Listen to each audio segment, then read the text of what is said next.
अब तक के जो उत्तर प्रदेश के चुनाव के नतीजे आए उससे ये बात जाहिर हो गई कि उत्तर प्रदेश की जनता ने दोबारा बीजेपी को सत्ता देने का फ़ैसला लिया है।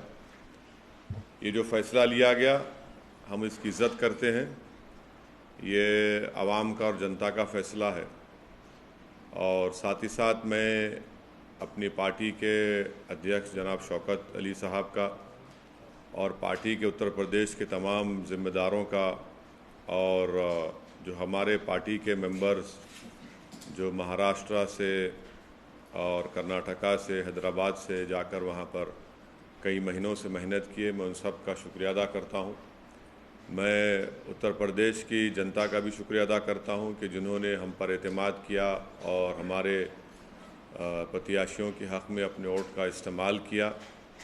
मैं शुक्रिया अदा करूँगा जनाब बाबू सिंह कुशवाहा साहब का जो जन अधिकार पार्टी के अध्यक्ष हैं, और भागीदारी परिवर्तन मोर्चा में जितने पार्टियां शामिल थी उन सब का शुक्रिया अदा करूँगा। और फ़ैसला जो भी नतीजा आया है, हमारी कोशिशें मेहनतें बड़ी थी मगर वो फ़ैसला जैसा हम चाह रहे थे नहीं आया, मगर हम दोबारा मेहनत करेंगे, दोबारा और हमारी जो कमज़ोरियाँ उसको दूर करेंगे और मुझे यकीन है कि आने वाला मुस्तक़बिल उत्तर प्रदेश में हमारी पार्टी मजलिस इत्तेहाद मुस्लिमीन के लिए बहुत बेहतर साबित होगा। तीसरी बात यह है कि जो पॉलिटिकल पार्टीज़ अपनी नाकामी को छुपाने के लिए ईवीएम का चीख पुकार कर रहे हैं, मैंने 2019 में भी कहा था कि गलती ईवीएम की नहीं है, गलती जो लोगों के दिमाग में जो चिप डाल दी गई है वो उसकी बहुत बड़ा रोल अदा कर रहा है। और चौथी बात यह है कि कामयाबी हुई है ज़रूर, मगर ये 80-20 की कामयाबी है। हम अपना काम करते आए, पहले से करते रहेंगे और बस मुझे यही कहना है कि हम लोग काफ़ी मेहनत किए, बहुत अच्छी मेहनत की, दिलो जान से हम लोग, हमारे पूरे पार्टी के ज़िम्मेदारों ने मेहनत की।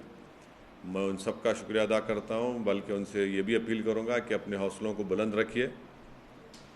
कल से हम फिर अपने काम पे लग जाएंगे और यकीनन मुझे यकीन है कि आने वाले जो विधानसभा के इलेक्शन होंगे उसमें हम और अच्छा करेंगे, हमारे कमज़ोरियों को, जो भी कमज़ोरियां सामने आएंगी उसको दूर करेंगे। सर, आपने बोला 80-20 की कामयाबी है, इसका मतलब क्या है? ये आपका कहना है कि पार्टी का जो मकसद है, कई हमारे मकासद हैं, कई ऑब्जेक्टिव्स हैं, उसमें एक बड़ा ऑब्जेक्टिव ये भी है कि एक पॉलिटिकल लीडरशिप बने। अब अगर आप इस तरह से ये पैगाम देंगे तो फिर आप सिर्फ वोट डालने वाले बन जाते हैं, वोट लेने वाले नहीं बनते आप, और आप एक झुंझुना बन जाते हैं।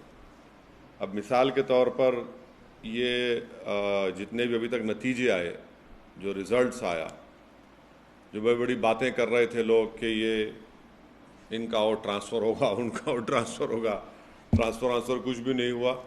और जो लोग झूठे दावे पेश कर रहे थे, जो लोग सब्ज़, उर्दू का लफ्ज़ बोल रहा हूँ, सब्ज़ बाग दिखा रहे थे, वो सब तो सब मालूम हो गया कि किसका वोट कहाँ पर गया, किधर गया। तो खैर अभी तो पूरे नतीजे नहीं आए, तो इस नतीजे पर और जब पूरे नतीजे आ जाएंगे उसको देखकर भी फिर हम और यकीनी तौर पर कह सकते हैं। मगर यह है कि जो उत्तर प्रदेश के अल्पसंख्यक समाज के माइनॉरिटीज़ हैं उनको सिर्फ वोट बैंक की तरह इस्तेमाल किया गया, और इसी वजह से आज आप देख रहे हैं कि जो पॉलिटिकल लीडरशिप की हम जब बात करते हैं तो उससे सबको तकलीफ़ हो जाती है।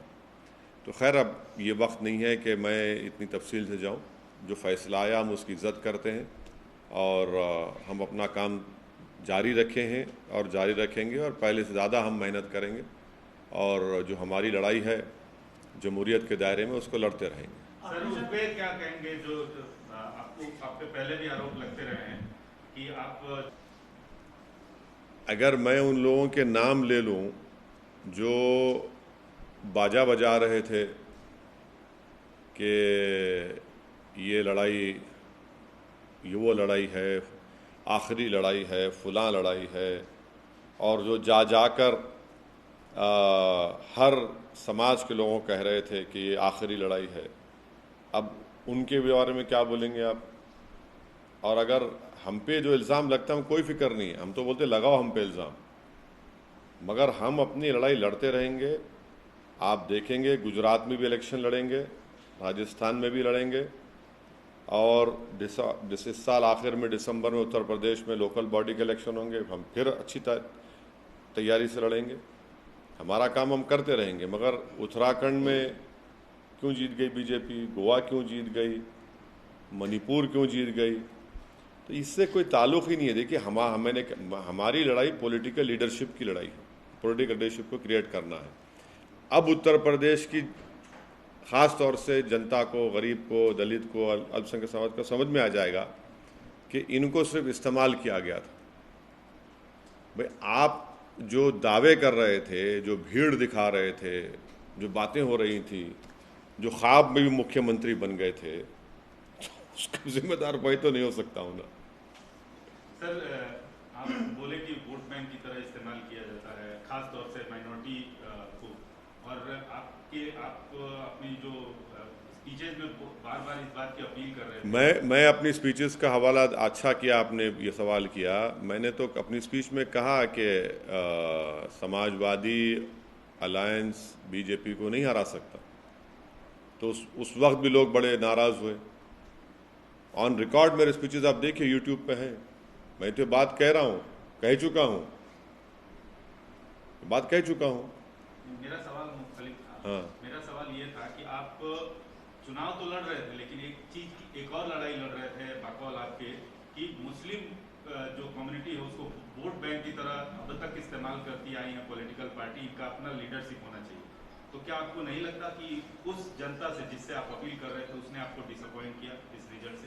नहीं, देखिए मैं उनके फैसले की इज्जत करता हूँ, एहतराम करता हूँ, वो उनका इख्तियार है किसी को वोट देना दें। मगर अब दोबारा तो हम उम्मीद करेंगे कि दोबारा तो उनको ठगा नहीं जाएगा ना। अब दोबारा यही बात उनसे नहीं कही जा सकती, क्योंकि उन्होंने देख लिया, उन्होंने आजमा कर देख लिया कि भाई 4 इलेक्शन आप हार चुके हैं, 14, 17, 19 और 22, ये 4 इलेक्शन आप हार चुके हैं। तो अब हम उम्मीद करते हैं कि वो अपना, उनका ही फैसला है, मगर वो अब की बार जब आइंदा पार्लियामेंट के इलेक्शन होंगे उत्तर प्रदेश में या म्यूनसिपल इलेक्शन होंगे, वो हमारी इस बात पे गौर करेंगे। हमको मालूम है कि हमारी बहुत सी बातों को लोग उस पर गौर किए, मगर एक जो चलाया गया था प्रोग्राम पूरा, वो प्रोग्राम तो नाकाम साबित हो गया। सर, यूपी में पहले कहा जाता था कि एमवाई समीकरण चलता है मुस्लिम यादव, लेकिन इस बार ये कहा गया है कि एमवाई समीकरण चला है वो भी महिला और योजनाएं। कोई नहीं, सुनिए, एक मिनट, और प्रधानमंत्री के चलते ही एमवाई किसके लिए चलता था? एमवाई किसके लिए चलता था बताइए? कौन सी पार्टी के लिए चलता था एमवाई? यहाँ तो खाली एम ही है ना, वाई कहाँ है यहाँ पे? तो खाली एम ही है, वाई तो मानते हैं कि ये जो योजनाएं थी महिलाओं के लेकर के। अब देखिए प्रसाद साहब ऐसा है ना, अंग्रेजी कहावत है, victory has many fathers, defeat has none. अब आप जीतने के बाद आप वो बोलते बोलिए, अब आप जीत गए तो आप नहीं, मैं यूपी, देखिए यूपी की जनता ने फैसला लिया, हम उसकी इज्जत करते हैं।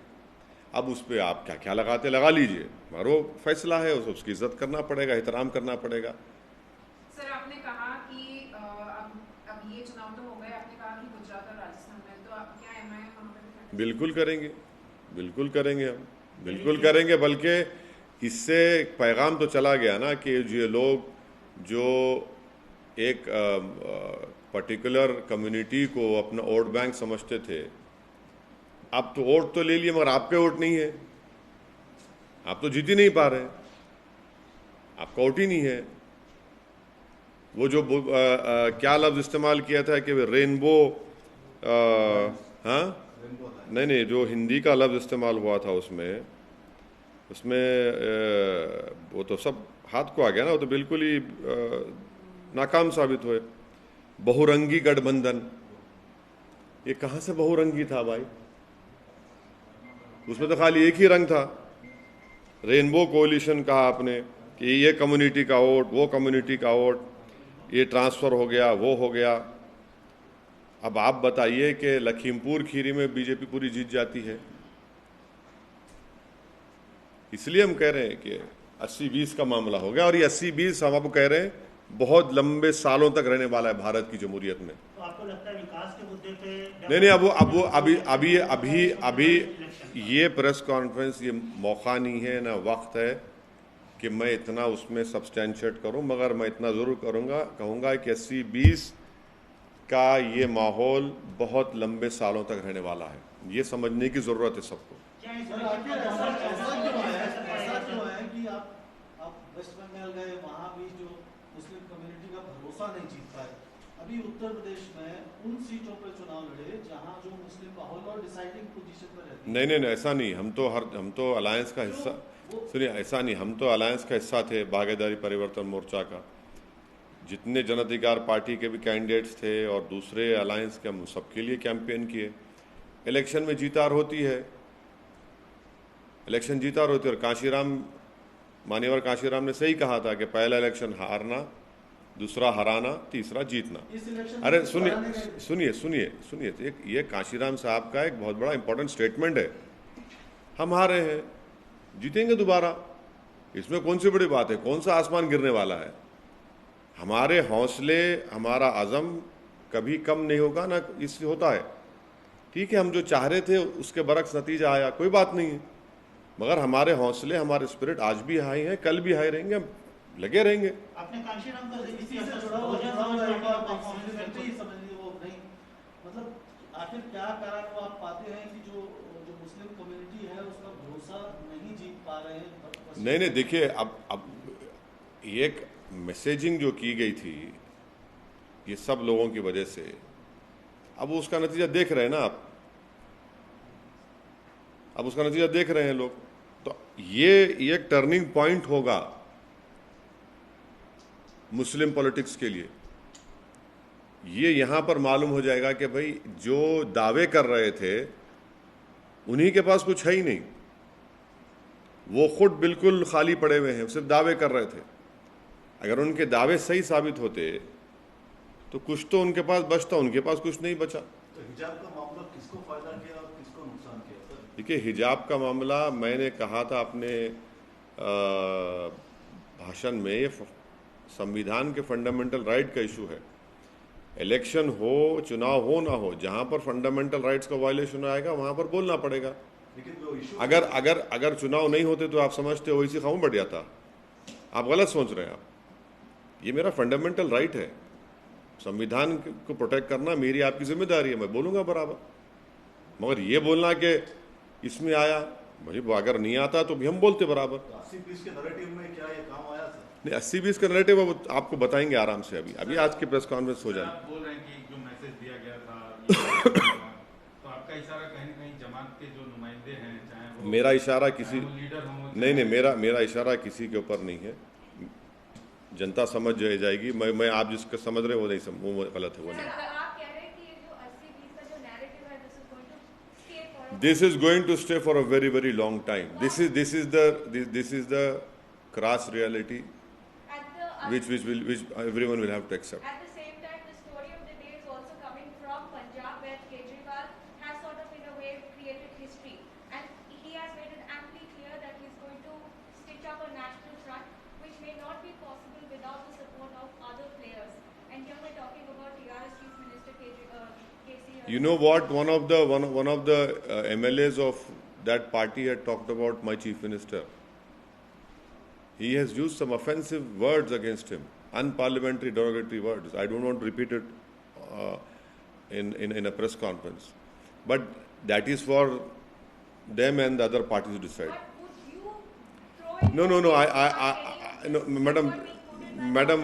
madam. My objective is to create a political leadership. That I'll try to do my best, and it will be created. but any concerted effort? It will see. It is too early. It is too early to talk about it. Sir आप sir, कई लोगों ने EVM पे सवाल उठाए, आप उस पे क्या कहना चाहेंगे? मैं तो 2019 में आपको प्रेस कॉन्फ्रेंस में बोला था कि ईवीएम गलत है, ईवीएम में कुछ नहीं है, दिमाग में चिप डाल दी गई है 80-20 की, और वो चल रहा है। ईवीएम गलती ईवीएम की नहीं है, बुलडोजर का कितना असर पड़ा सर? कुछ भी नहीं है। गलती जो है ईवीएम की नहीं है, गलती जो दिमागों में डाल दिया गया है उसी के ऊपर मामला चल रहा है पूरा। How do you view the Congress's performance in Uttar Pradesh and other states? Congress खत्म हो गई सर अभी। कांग्रेस, बीएसपी, बहुजन समाज पार्टी, कांचीराम का आप उदाहरण दे रहे थे, लेकिन उनका जो कहना है वो रिवर्स में हो रहा है।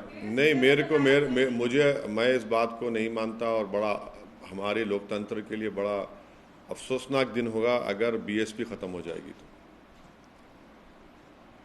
बड़ा अफसोसनाक दिन होगा। और मुझे यकीन है कि बीएसपी ख़त्म नहीं होगी। हमारे लोकतंत्र के लिए, जमहूरियत के लिए वो पार्टी का रहना बहुत ज़रूरी है।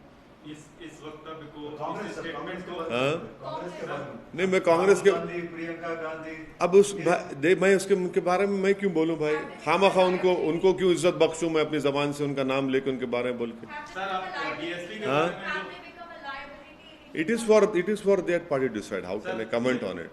I cannot comment on one political party's internal strife or differences. It is not my job to comment on it. It is for that party to decide what they need to do for themselves. Sir BSP के बारे में जो अभी आपको नहीं, देखिए इसको, नहीं, देखिए, सवाल पूछ लेंगे। नहीं सुनिए, मैं समझ गया आप कहाँ से आ रहे हैं। मैं आपको बता रहा हूँ कि भारत की लोकतंत्र के लिए बीएसपी का एक बहुत बड़ा रोल रहा है, और हम उम्मीद करते हैं कि वो पार्टी रहेगी, मजबूत रहेगी। हाँ, यकीनन आज का नतीजा देखकर तो आप कमज़ोरी दिखकर आती है हमारी भी सबकी, मगर बसपा की ज़रूरत है, और हम उम्मीद करते हैं कि जो जिम्मेदार हैं लोग देखेंगे और करेंगे उसको। आपको जरूरत है शायद भविष्य में, इसलिए नहीं, देखिए आप हर चीज़ को हमारी ज़रूरत मत समझिए, हर चीज़ को हम अपने उससे इंटरेस्ट से देखते हैं। मगर एक बात को तो मानना पड़ेगा ना कि उस पार्टी ने बड़ा रोल अदा किया डेमोक्रेसी को मजबूत करने के लिए। सर आप बोल रहे हैं कि जो मैंडेट है आप उसका सम्मान करते हैं, तो जो मैंडेट है वो मोदी का जो मॉडल है उसके फेवर में है। क्या आप मानते हैं कि मोदी मॉडल जो है वो सक्सेसफुल फिर से हुआ है और सस्टेन कर रहा है देश में? पंजाब में क्या हुआ? पंजाब में तो कुछ नहीं कर सके। पंजाब में कहाँ थे वो? अच्छा, नहीं थे, कभी पावर में नहीं थे ना। अच्छा। सर, पावर में। अच्छा, मैं समझा कि श्रोमणी अकाली दल साथ थी ना बीजेपी की। लेकिन बाकी 4 राज्यों में तो सर असर देखते अब भैया अंग्रेजी कहावत है, victory has many fathers, defeat has none. Sir आप 85 रैलीज करें, 2 महीने तक हैदराबाद में नहीं आए। नहीं आया, बीच में आया। लेकिन तो क्या एक पर्सनल लेवल पे लगता है सर, बिकॉज मेहनत करके कभी कभी फल नहीं मिलता है। अरे आप लोग मेरी पार्टी की हिस्ट्री जानते हैं ना, मेरी हिस्ट्री जानते हैं। मैं एक सिंगल एमएलए था मेरी पार्टी का, फिर हम लोग बड़े, एक ही एमएलए था मैं, हम लोग एमपी का इलेक्शन, 2 एमपी इलेक्शन थे 96-98 का।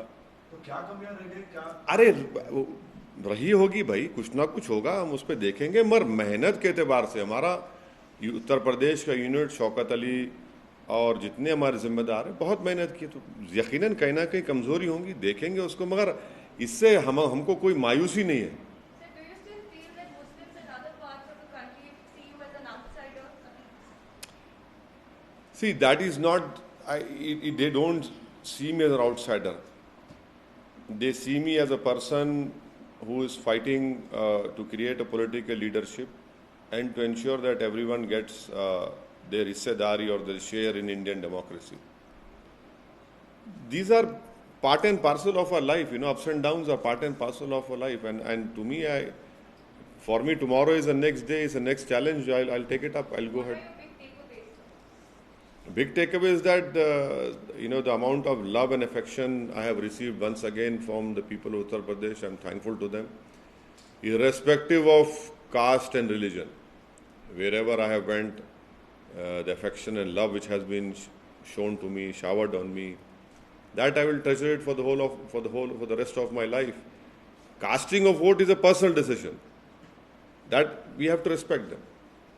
दिल्ली म्युनिसिपल कॉर्पोरेशन के चुनाव एमसीडी के हाँ, लड़ेंगे, बिल्कुल लड़ेंगे, पूरी तैयारी कर रहे हैं हमारे कलीम साहब, कलीम हफीज साहब लड़ेंगे, चुनाव लड़ेंगे। सर, आप पूरे देश में बीजेपी के खिलाफ लड़ रहे थे। आम आदमी पार्टी ने जो परफॉर्मेंस किया है, केजरीवाल को बधाई देना चाहेंगे? नहीं, पंजाब की जनता ने फैसला लिया है, वो भी एक वर्डिक्ट है, उसका सबको एहतराम करना चाहिए। हम उम्मीद करते हैं कि पंजाब और मजबूत हो। हम उम्मीद करते हैं कि पंजाब एक हमारा बॉर्डरिंग स्टेट है, वो एक आम प्रदेश की तरह नहीं है, उसके अलग चैलेंजेस हैं। और जब जनता ने फैसला दिया है तो उसको एक्सेप्ट करना पड़ेगा। आप बधाई देंगे केजरीवाल? नहीं, मैं तो पंजाब की जनता ने जो फैसला लिया उसका एहतराम करता हूँ, उसका एहतराम करना चाहिए, क्योंकि उन्होंने वो डिसाइड किया कि एक मैसिव मैंडेट उन्होंने किसी के पार्टी के हक में दिया, तो हम उसका एहतराम करते हैं। सर, इससे थोड़ा सा ये इस इलेक्शन के जो रिजल्ट्स आए हैं, इसका जो संभावित फेडरल फ्रंट और something minus BJP minus Congress type का, अरे मेरे से क्यों पूछ रहे? नहीं, ऐसे अरे देखिए, पॉलिटिशियन है, मुझसे मत पूछिए, मुझे नहीं मालूम। मैं तो मोस्ट अनटचेबल आदमी हूँ ना पॉलिटिकली, तो मुझसे क्यों पूछ रहे आप? मैं क्या बताऊंगा उस बारे में? और कुछ? सर, एक सवाल है। जरूर। राष्ट्रपति चुनाव को लेकर अभी से माहौल बन रहा है, अपने सीएम साहब भी उसके लिए एक तरह से मेहनत कर रहे हैं। अगर कोई बीजेपी के खिलाफ सारी पार्टियां मिलकर अगर मेरी देखिए, मुझे आपसे मालूम हो रहा है कि हमारे मुख्यमंत्री इस तरह का प्रयास कर रहे हैं, मुझे नहीं मालूम। मैं जिस दिन हमारे मुख्यमंत्री से मिल लूँगा, मुझे टाइम देंगे मिलने का, तो मैं उनसे पूछ लूँगा। मगर जब वो टाइम जब देंगे, मेरी जब मुलाकात होगी मोहतरम वज़ीर आला तेलंगाना से, तो मैं उन मोहतरम से पूछ लूँगा। अभी तो मेरी बहुत अरसे दराज से मेरी उनसे मुलाकात ही नहीं हो पाई, वो बहुत मसरूफ़ हैं। तो जब उनकी गुनागो मसरूफियत में वो थोड़ा वक्त दे देंगे, तो यकीनन आपका सवाल उनसे पूछ लूँगा, और जवाब जब आएगा तो आपको बता देंगे। मुस्तकबिल में संभव है कि अखिलेश से आप हाथ मिलाएं? देखिए, मुस्तकबिल में क्या होगा मुझे नहीं मालूम, मगर हम ये कह रहे हैं कि अब आज के इस फैसले के बाद तो हमारी जितनी बातें हम कह रहे थे वो सब सच साबित हो गई, वो सच साबित हो गई। अब ये देखना है कि वो अपनी विधानसभा की सीट पर रहते हैं या फिर वो आजमगढ़ की अपनी पार्लियामेंट सीट छोड़ते हैं। हम तो पार्लियामेंट का इलेक्शन भी लड़ेंगे उत्तर प्रदेश में। सर, आपने एक बात कही कि सिर्फ एम रह गया, वाई नहीं, वाई कहाँ चला गया? नहीं, प्रसाद साहब ने MY की बात की थी, तो हम तो बोले, हम ये कह रहे हैं खाली M ही रह गया है, वाई तो मैदान जंग से गायब हो गया। मोहब्बत में हम ही खड़े हो गए, और जो हमको मैदान में लाए, जंग के मैदान में छोड़ के भाग गए हमको। आप डायरेक्टली ये कहना चाहते हैं कि नहीं, हम यादवों ने सपोर्ट नहीं, अब देखिए, डेटा आएगा, मालूम हो जाएगा, आप डेटा आएगा। मगर हम तो यही कह रहे हैं ना भाई, नहीं, ये जो लफ्ज इस्तेमाल किया आपने, वो क्या था कोalition, वो बहुरंगी गठबंधन, एक ही रंग नजर आ रहा था इसमें। तो अभी तक तो रिजल्ट जितनी आए हैं एक ही नहीं, देखिए, अब इसको आप एक रंग वंग मत दीजिए, रंग नजर तो एक ही आ रहा है। स्टेट बीजेपी का कहना है कि आने वाले इलेक्शन के अंदर बुलडोजर चलाएंगे, क्या? हाँ, स्टेट बीजेपी लीडरों का कहना है कि यहाँ पे आने वाले इलेक्शन में बुलडोजर। कि चंद्रशेखर राव जो है एक जिद्दी किस्म का आदमी है, ये बातें नहीं करना यहाँ पे, समझे ना? अब यहाँ पे क्या चलाएंगे, कैसा चलाएंगे, वो मालूम हो जाता। मगर अब वो आप जीत गए उत्तर प्रदेश, सही है। बल्दिया के इलेक्शन में आए थे ना, सब आए थे। लेकिन परफॉर्म भी तो किया सर। हाँ, परफॉर्म किए, फिर उसके बाद क्या? अरे छोड़िए ना, वो तो कांग्रेस, जहाँ कांग्रेस का वैक्यूम पैदा होता है फिल कर लेते। इसका मतलब भाई, जहाँ हमारे जितने नंबर से हम रिपीट किए, अंडर एस्टिमेट मत करो आप चंद्रशेखर राव को। और अच्छी बात यह है कि चंद्रशेखर राव अब जो एक्टिव हो गए ना, वो बड़ा चेंज है उनमें, और उम्मीद करते हैं कि वज़ीर आला ऐसी एक्टिव रहेंगे, ऐसी एक्टिव रहेंगे अब आइंदा असेंबली के चुनाव तक। मतलब उससे पहले इलेक्शन नहीं वो कब कराते वो नहीं मालूम मेरे को, वो मेरे को नहीं मालूम, आपको मालूम है तो बताइए, हम भी तैयारी शुरू कर रहे थे जल्दी। मेरे को तो नहीं मालूम, बट हम तो उम्मीद करेंगे कि हमारे वज़ीर आला जो एक्टिव आज है उन्हें एक्टिव रहना, बस एक्टिव रहना, और थोड़ा उन्हें पब्लिक से मिलना भी, थोड़ा जितने उनके MLA से तो टाइम निकाल लिए, थोड़ा मिल लिए तो अच्छा रहता, क्योंकि TRS में एक ही फेस है, वो TRS में एक ही चेहरा है बस, वो दूसरे कोई चेहरे नहीं है। बहुत बड़ी बात हो रही है टीआरएस में, कैसे सर एक ही चेहरा है? बिल्कुल TRS में एक ही चेहरा है, कोई दूसरा चेहरा है ही नहीं, कोई भी नहीं है, कोई नहीं है सिवाय वज़ीर आला के चंद्रशेखर और कोई चेहरा नहीं है। सर पिछले इलेक्शन में बाबू भी बहुत एक्टिव हुए थे, ऐसी नेशनल पॉलिटिक्स में इन्वॉल्व होते हैं, अभी नहीं दिख रहे है उन्होंने आंध्रा में है ना थोड़ा बहुत,